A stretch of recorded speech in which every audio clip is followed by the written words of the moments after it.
Welcome to another edition of Beyond the Tech. Today we've got a exciting conversation for you. My guest today is Kostya Polyakov. Kostya is a Canadian national industry retail leader. He leads a practice for consumer and retail in Canada with over 20 years experience advising businesses in retail, hospitality, and the restaurant sectors. He specializes in complex financial issues, strategic decisions, mergers and acquisitions, go public transactions, and corporate governance. So he covers the full gamut of what it takes to sort of stand up and execute a retail enterprise. His diverse clientele ranges from large multinational retailers to high growth private D2C companies. Kostya spent a number of years working directly in the retail industry prior to his time at KPMG and has been named one of the top 25 consumer and retail consultants in the world by Consulting Report in 2022. Kostya, welcome. Thanks for having me. Excited to be here. You know, you and I met many years ago in the retail space, and recently one of the advisors on my team reached out and said that he had interacted with a thought leader with considerable influence in market in Canada. It turned out to be you. And so I wanted to have a conversation with you and let this audience sort of get some benefit from the work that you and your team are doing. And I know that you are based in Canada, but your proximity to North America and then the influence this market has on the rest of the world should make for a good conversation. So again, welcome. Yeah, thanks. I feel like Microsoft and KPMG are peanut butter and jelly. We sort of just show up on the same sandwich. So excited to chat. Yes. I got to look at some of your research that I think you've recently published, and you, KPMG and yourself refresh your research and your perspective on the industry annually, I believe. Is it annually? Yeah, absolutely.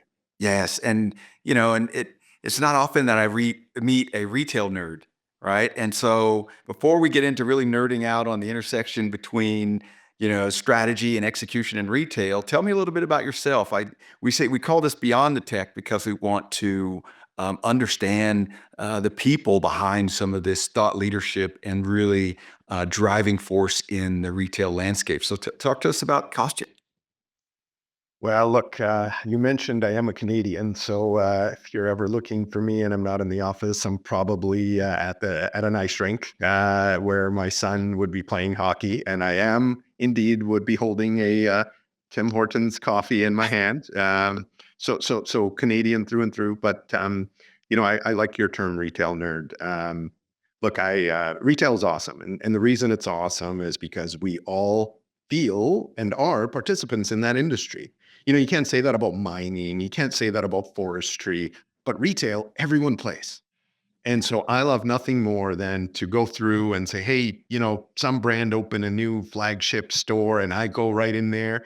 And I'm probably the guy the salespeople don't want to come in because I'm going to ask them a million questions and I'm not really there to buy something. Sometimes I will, but I'm just super, I nerd out on it. Like, well, what you do with this racking? Why this placement? How'd you pick this location? How many people do you have? All those things, because I'm really interested in how retailers make the decisions that they make and why they make them. That is, for me, I'll nerd out on that all day.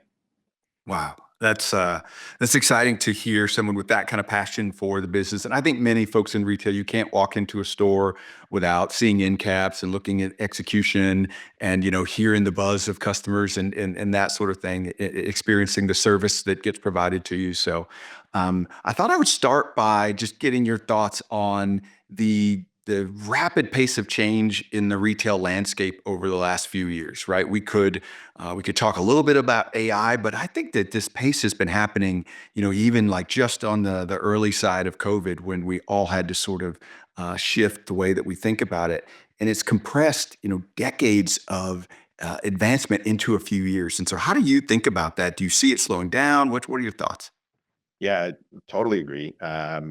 I think the retail landscape's undergone significant transformation, especially, as you say, with the acceleration of e-commerce and digital channels, which were all trends, but it just moved faster during COVID. And really, the pandemic pushed these things into hyperdrive, and specifically, and tell me if you agree with this, specifically around the baby boomers, that generation of folks, because those folks were kind of the laggers in terms of digital adoption and really interacting with retailers in a digital way online. And all of a sudden they had no choice. So they jumped right in. But anyway, those are my own thoughts. What do you think? Would you agree with that? I do tend to agree with that. I think that the baby boomers, as you say, there was no choice during that COVID period, and so it really forced what was a 20-30% penetration of people who liked digital as a primary channel up into the 60 and 70%, right, for a period of time, Mhm. and supply chains fell over. We said, why do we even need stores anymore, and that sort of thing. But Yeah. Yeah. I tend to find myself contemplating some of the key drivers of transformation. You picked on one, which is the customer demographic shift and how they have changed, but particularly the readiness of an organization for transformation. Right. So, in my role, I see companies who recognize the need for transformation, but are not always ready to act. Right. And so there's this intersection of need, willingness, and readiness. And I see your background here. I think that's a page from your latest research and how you and KPMG think about it. How do you think about the this change of, again, the intersection between need, willingness, and readiness? Right, Yeah. because you can't do that. It's a full recipe. You can't be sort of do transformation without willingness. You can't do it without readiness, and so on. Yeah, totally. And that gets a little bit at our research, which we'll get into. And this graphic sort of behind me is like a summary of it all, which we'll come to. But so we've looked into the key drivers of this change and what's happening in the industry. And as you say, you can't be everything to everyone. You can't have the willingness, the readiness, and the knowledge to go ahead and so you kind of need to know, well, what should I be doing? What's most impactful on my business, and where do I start? And so our research looked at the key drivers for the change, and there's really uh, a number of them. So number one is we just talked about acceleration of e-commerce. I don't have to say anything more about that. We know that. Changing business models. We talk about that. Retailers today doing business different than they used to. Consumer empowerment.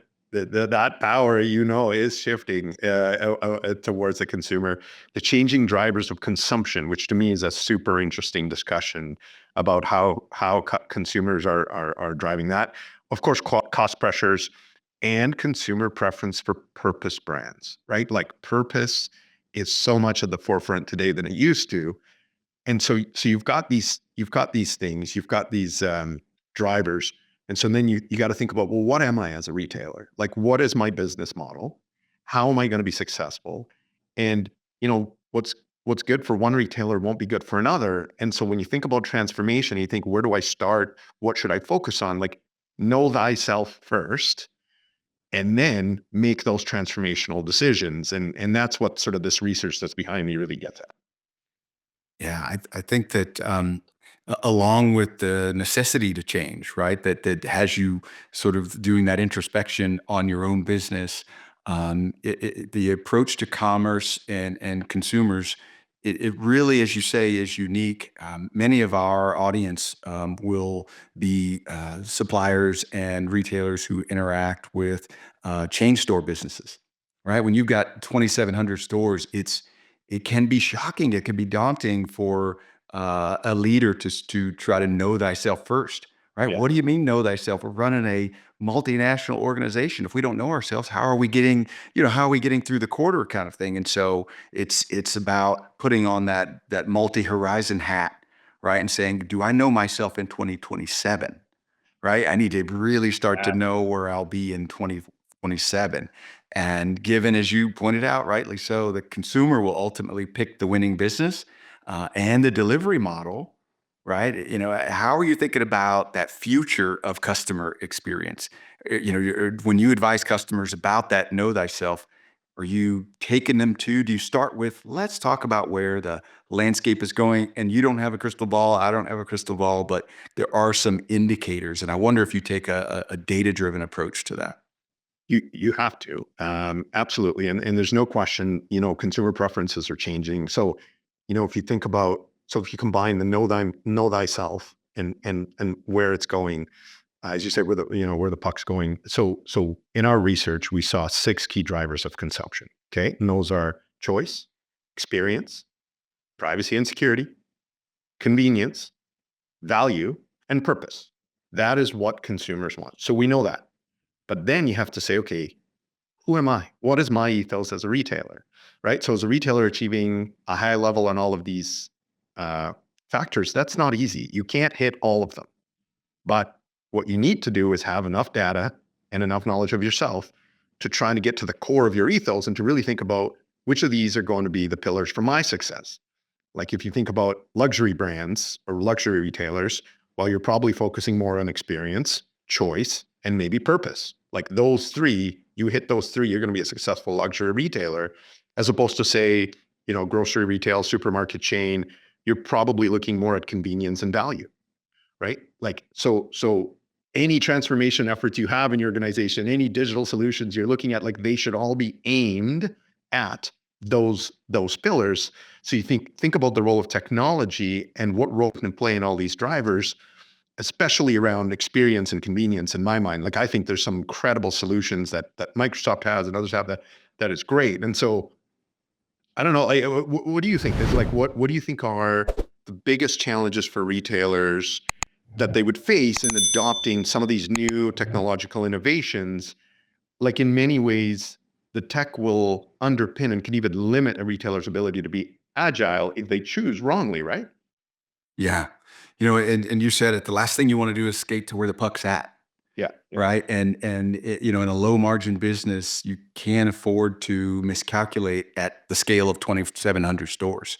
Right. And I see our retail customers who think about the multiplier effect. Right. Again, it can be daunting when you're looking at an emerging trend and you say, I want to be on maybe not the leading edge of the trend, but I don't necessarily want to be, if I'm in the fashion industry, right? I don't necessarily want to be on the trailing edge because flash fashion is fleeting, right? By the time you roll out a new capability, the fashion trend has changed. I think about lockers, right? If we start to think about some of the trends where customers, they don't necessarily, if I shopped online, but I want to pick it up today, I probably don't even want to interact with a person, right? The last thing you want to do is Why would shop I? online, took you about 16 minutes to do the purchase, drive to the store, and now you stand in line waiting to pick up your package or whatever for another 16 or 20 minutes. And so, our locker is something that might work. And then what does that technology look like? And then you mentioned as well, privacy and security, right? I can't tell you how many times these days, right now, with breaches across the business and organized crime, and whether the organized crime is targeted at stores or at individuals with credit card fraud and that sort of thing. When someone asks me for my phone number now, I stop and I ask myself, do I trust this brand? Do I trust this brand? Right. And so, you know what? I don't need the 15% off. No, you're not getting my phone number. Right. And so just that little calculation, I think, is changing the way that consumers sort of show up and how retailers need to sort of build the relationship prior to you being in the store, prior to you experiencing their services. They need to already know you, right? Because it's that familiarity and comfort, right? That we all go to. And I do change brands, but once I get on a brand, I'm there for like a year and a half or more, maybe a proverbial lifetime. But once I'm on that brand, I don't generally look for alternatives, right? We're all busy, whether you're a mother with two kids, or a father with two kids, or a professional, or you work a wage job and you're just here to pick up the tonight's dinner and move on, kind of thing. Those sort of the way that consumers engage with employees and with your brand is what I think about in terms of how will that change how will the experience. So you mentioned a lot, experience, privacy, and security is what sort of is meaningful to me. And so it's a big challenge, right? As I mentioned, the significant investment. Do you advise customers to pilot? Like, what's the best way to sort of dip your toe in the water? I don't know if you thought about to mitigating risk in my example of a 2,700 store chain. I'd like to get on the forefront of this locker technology. but I don't, how do you do that? What do you think? Do you spend the half a year finding just the right market to test it in? Or does even that research preclude, well, wait, if I have to work that hard to find the market, is this really something that can grow my business? So I don't know if you have thoughts about that. Yeah, my father always said to me, uh, smart people learn from other people's mistakes, right? So what I want to do, what I advise my clients first is like, let's go on a road trip. Like if you have an idea, the chances of that being the first time anyone's thought of it are low, right? Someone's thought of this, and if it's good, someone's doing it, and if it's not, they're not. So let's look at it. Like, is someone doing this in Europe? Is someone doing this in Asia? I look at Asia as a time machine. So China is 2 years ahead in retail at all times. Okay. Right? I've done presentations on this. I've demonstrated, like, they are always just a bit ahead. So is anyone doing whatever your idea is that you want to test, whatever hypothesis? You'll usually find someone has either tried it and abandoned it or doing it successfully or whatever. Then I'd say, in your example, like if you're a 2,700 store chain, like you've got to move and you want to get as quickly as possible to a yes or no, and then take your time and properly roll it out. But what you don't want to do is dwell on should I or shouldn't I for 3 years, because then it's gone. Like, it's already too late. You got to be on to the next idea. So I would rather lose a little bit quickly than lose a lot long term. So my advice is, first, go on a road trip.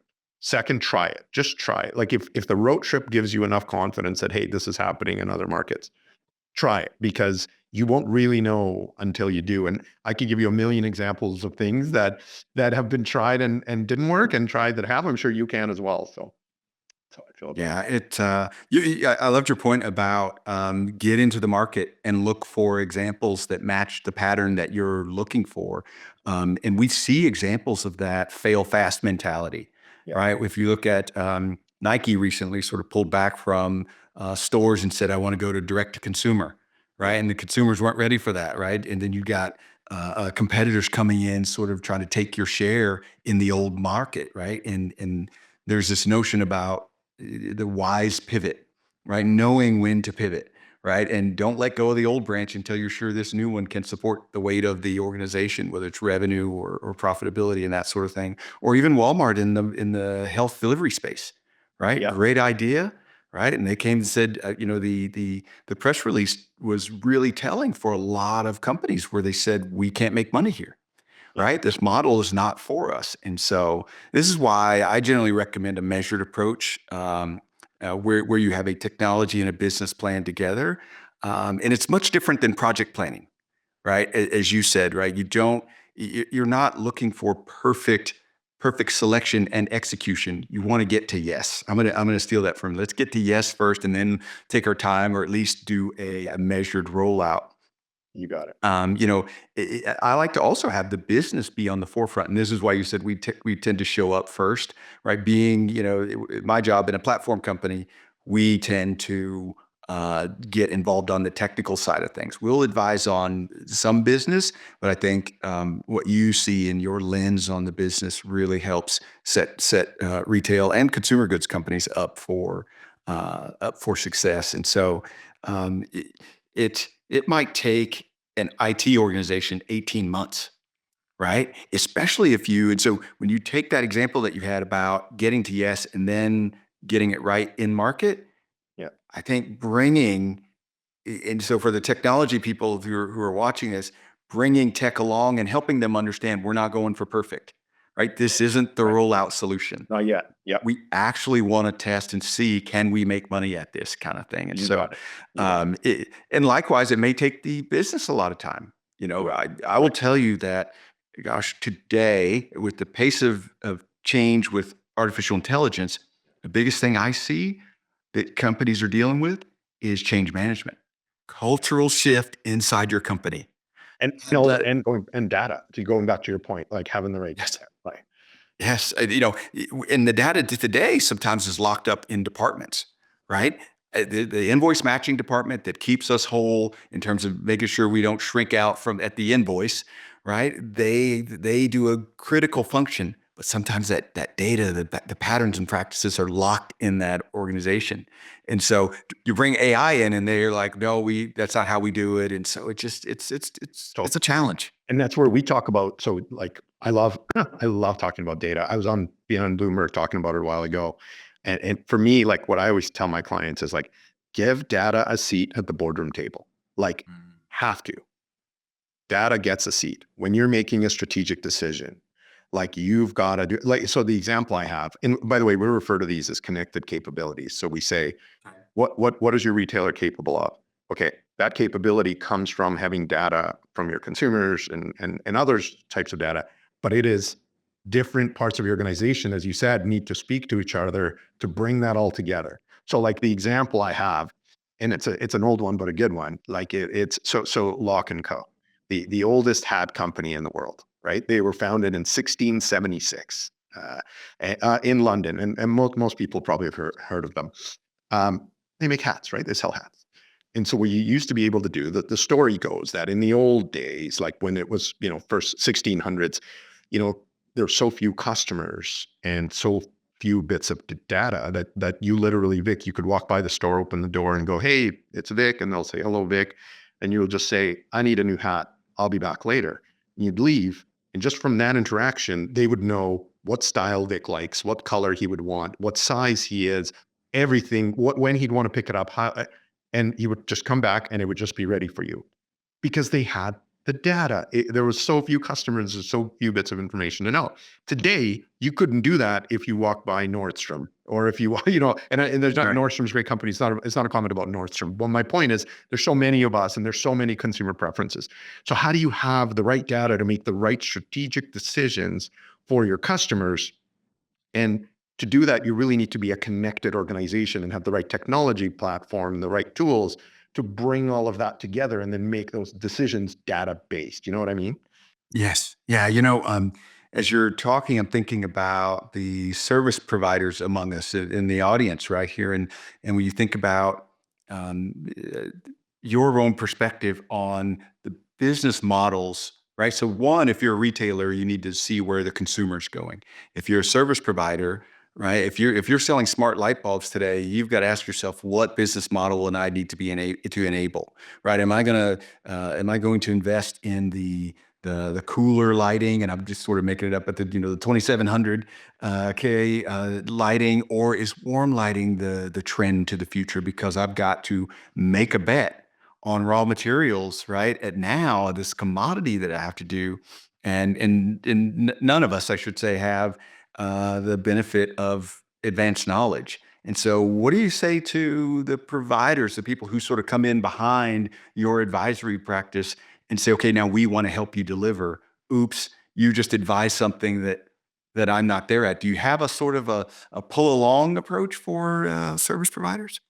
For sure. And I think it's, as you said, it's the business model. So the slide that sort of you see behind me, which is part of our research, really brings it all together and sort of says, look, figure out what is the business model that you're going to follow. And then for each of those, we've identified, based on all of our research and all of our expertise, 8 capabilities that you should have, of which the importance varies by business model. So what does that really mean? So across the top here, what you see is the 7 different business models. So you're either a platform, we know what that is. You're a multinational retailer, we know what that is. When we talk about national heroes as a business model, so think like a Dick's Sporting Goods or like an RE, like someone that's really, or in Canada, Roots, like that's a great example. Then you go to value-based retailers, we know what those are. Brands, we know what those are. Category specialists, so like an REI or something like that. And of course, the independents, right? The folks that are really amazing in their own market. So those are your models. So depending on that business model, you look at the 8 capabilities. Okay, so what are those?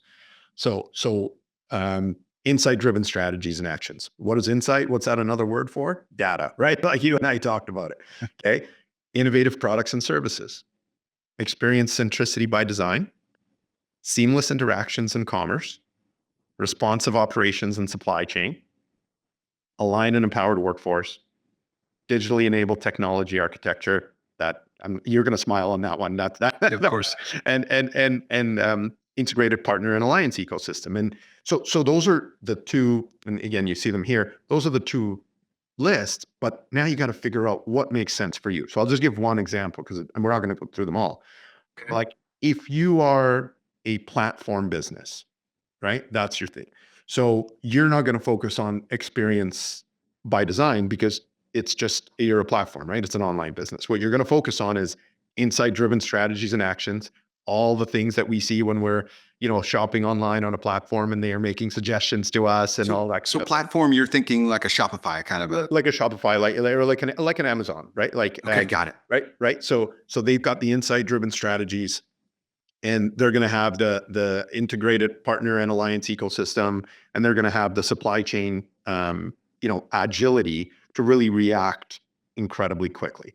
So for them, that's important. But if you're a category specialist, experience is more important for you, right? If you're Canada Goose, I'll give you some Canadian brands. If you're Canada Goose, their flagship store in Toronto has a cold room where you can try on the jackets in the environment that they're meant to be in, right? That's unmatched by a platform business. Can't do that, right? Can't.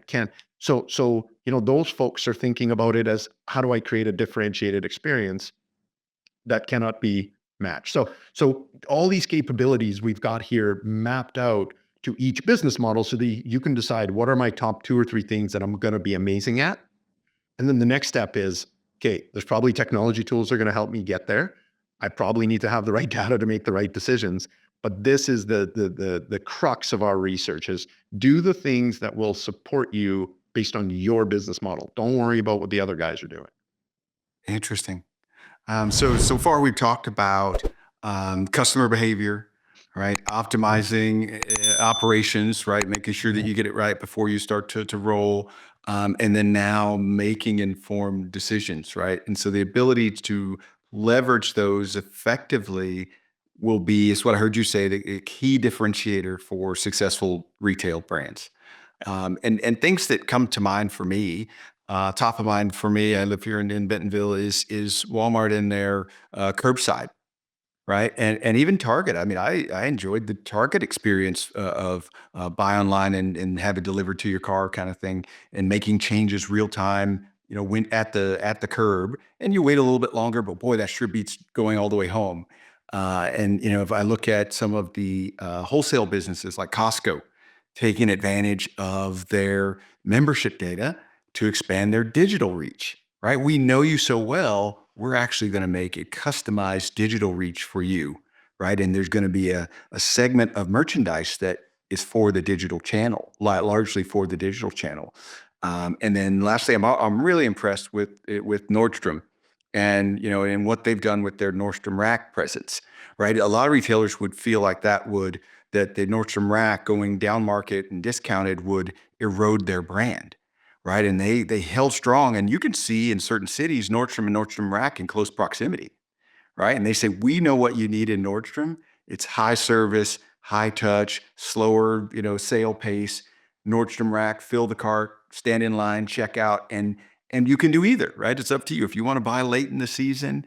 And I've not seen anyone do it as well as Nordstrom. And one of the most telling aspects of what they've done is during the pandemic, right? Is they were able to activate that Rack brand such that their main store performance was down 3% and their Rack brand was up, right? So move Rack to online, right? It used to be you had to come in and sort of it's treasure hunt inside the Rack. And then they said, we have all this merchandise and we don't have customers. Let's make it available, right? And so it becomes a win-win. And so I'd love to. I contributed to their 15%. They got my money.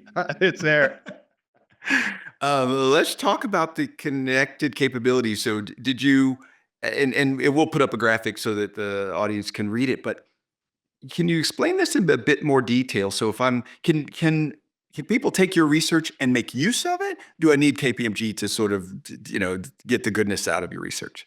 Yeah, I think it's like anything. You can take this and run with it. And if you've got the internal expertise, the capability, the time, then you can use it, right? You can absolutely use it.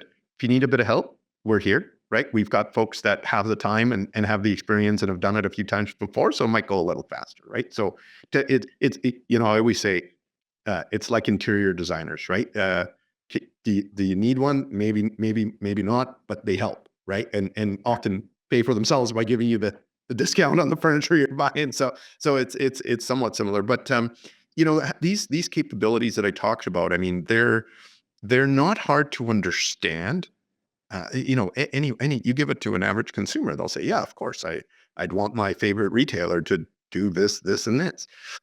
It's exactly to your point earlier, Vic. It's like, how do you actually do it though? Like the change management. How do you what does innovative products and services mean? Like we know what the words mean, but okay, well, how do you actually stand up an innovation hub inside your organization? And what does innovation mean? Is it changing colors, changing styles, going to different product categories? Is it innovative processes? Is it a better checkout experience? Is it an innovative app or website? Yes, like it's all of those things. And so making that decision of, okay, well, I'm not going to do all of those things. I'm going to do some of those things and only the ones that my consumers feel I need to work on, right? Like, so we can all think of our favorite retailers, and I won't name them, but we can all think of our favorite retailers and sort of say, I wish they blank, Insert. Yeah. right? Like insert, and so that's the minute. I don't know if you agree with me, Vic, but I do.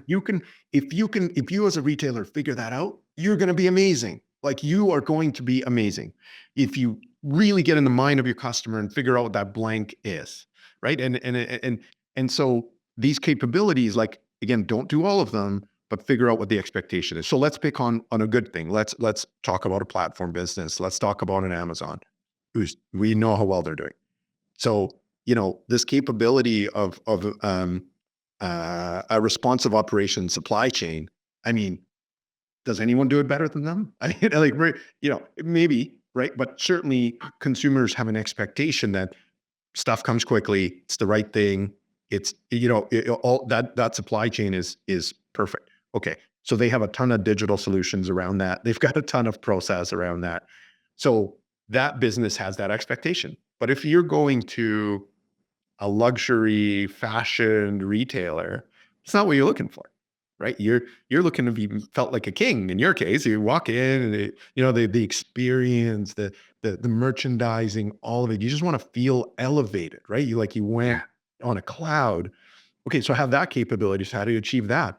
More importantly, how do you get Vic to show up at that store, because Vic is the customer. Vic's the right customer, right? So these things, they're all connected. They're all underpinned by technology, but the change management is hard, and deciding how far to go on each is hard.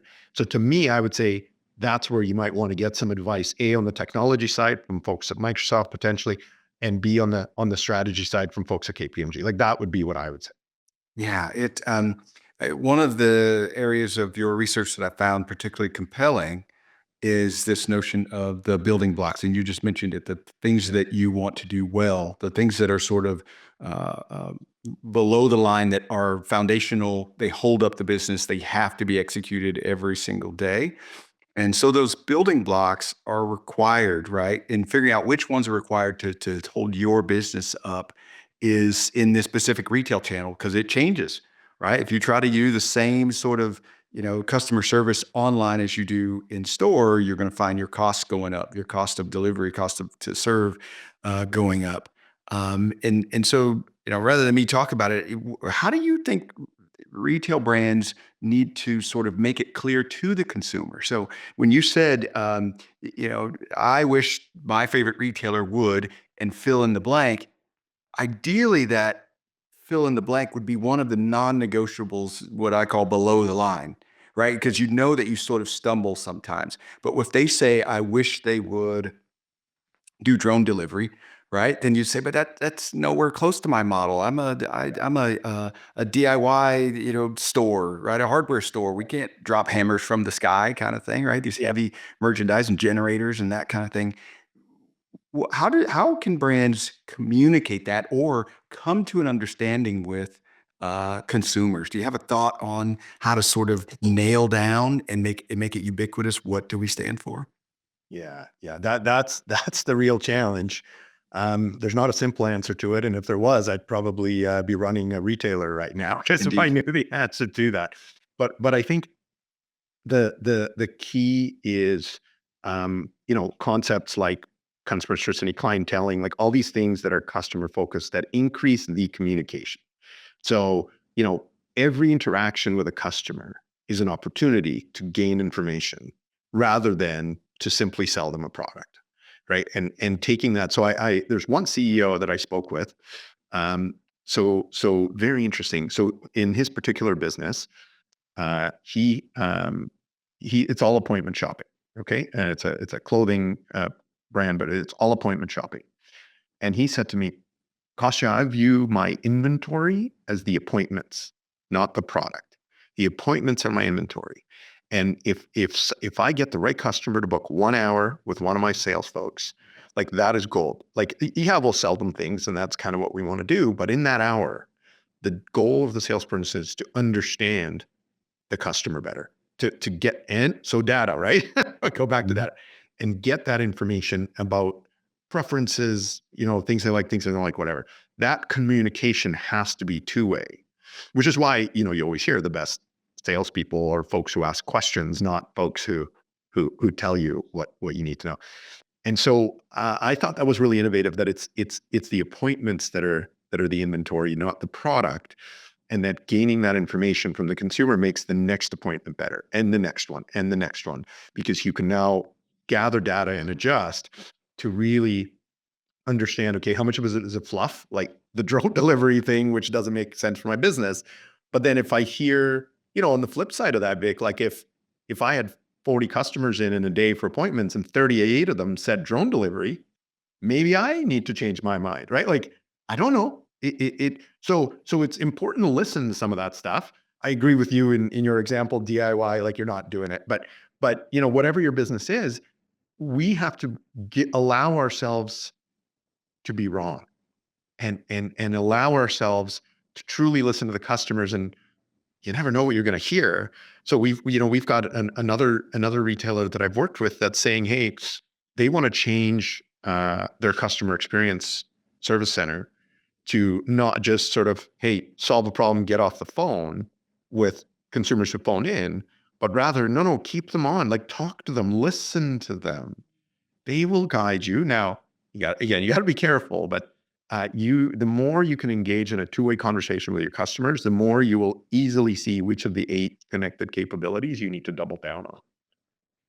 Interesting. That brings to mind for me this I'll call it a legacy notion of loyalty or the tiers of loyalty. Yep. We have been traveling a lot, and you have your loyalty travel status, Yep. right? And so I'm finding that it's not that meaningful, right? You can have a good experience at gold or platinum, right? And likewise, you can have a bad experience at gold or platinum. And so I wonder how retailers are thinking about sort of, again, the non-negotiables and starting to get consumers to always have good experiences by having good expectations. And so we might, I think we're going to both be at NRF, our teams will, and we might want to come back and follow up on this discussion to say, okay, so based on the research that you had, based on Vic, what you're seeing in the market, now what did we hear? Because we're going to have an opportunity to talk to